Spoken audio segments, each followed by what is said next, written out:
Oke, untuk yang pertama ada pendahuluan. HTML atau Hypertext Markup Language merupakan bahasa dasar yang digunakan untuk membuat dan menyusun struktur halaman web.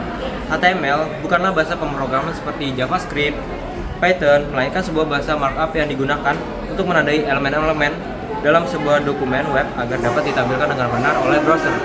HTML bekerja dengan menggunakan tag-tag tertentu yang menunjukkan bagian mana dari teks atau konten yang memiliki fungsi atau makna khusus. Contoh, ada tag yang membuat judul, paragraf, gambar, tautan, tabel, dan sebagainya. Dengan HTML kita dapat mengatur urutan tampilan, hierarki informasi, hingga struktur layout dari sebuah halaman.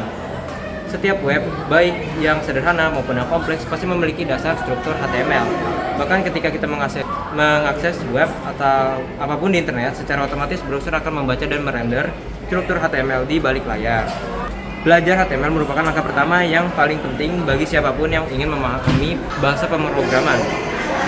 Tanpa memahami HTML, mustahil bagi kita untuk membangun sebuah website yang terstruktur dengan baik.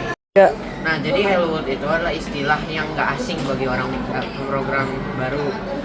Itu tuh biasanya dipakai buat langkah awal buat memperkenalkan ke bahasa pemrograman yang baru. Nah, jadi contohnya itu adalah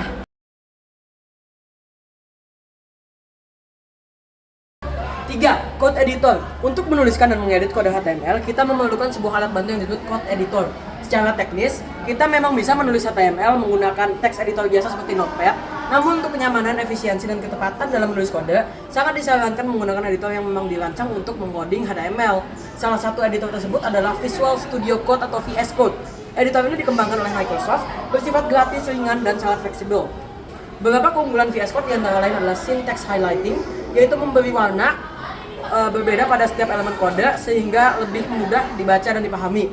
Kedua yaitu autocomplete, yaitu menyediakan secara otomatis saat mengetik tag atau atribut HTML sehingga dapat mempercepat penulisan dan mengurangi kesalahan. Ketiga yaitu live server extension, memungkinkan kita untuk melihat hasil kode HTML tanpa harus upload filenya dan membuka browser dulu.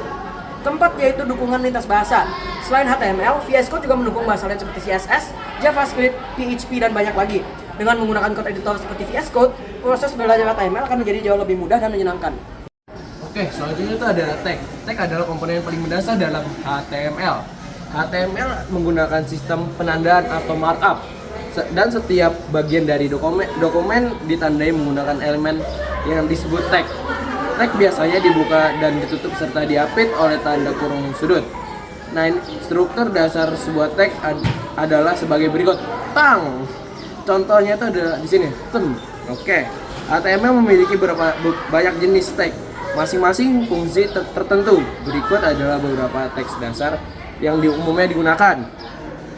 H1 hingga H6 untuk menampilkan headline atau judul dengan ukuran menurun dari H1 paling besar dan H6 paling kecil. Nah, untuk selanjutnya ada P untuk membuka paragraf teks. Ada AHRF untuk membuat hyperlink atau tautan ke halaman lain, atau image search atau art untuk menampilkan gambar, atau BR untuk menyisipkan baris baru atau line break. Tag ini bersifat self closing. Oke, untuk selanjutnya ada beberapa codingan. Itu ada UL, OL, dan LI. Nah, untuk membuat lista berurutan itu UL. Pembuatan list berurutan itu ada OL, dan setiap elemen itu ada LI. Nah, div atau elemen umum sebagai wadah pembungkus sebagai elemen lainnya dalam halaman. Sebagian besar tag HTML memiliki tag pembuka dan tag penutup. Namun ada beberapa yang bersifat self closing, yaitu memiliki beberapa satu tag dan langsung menutup di akhirnya, seperti BR, IMG atau HR.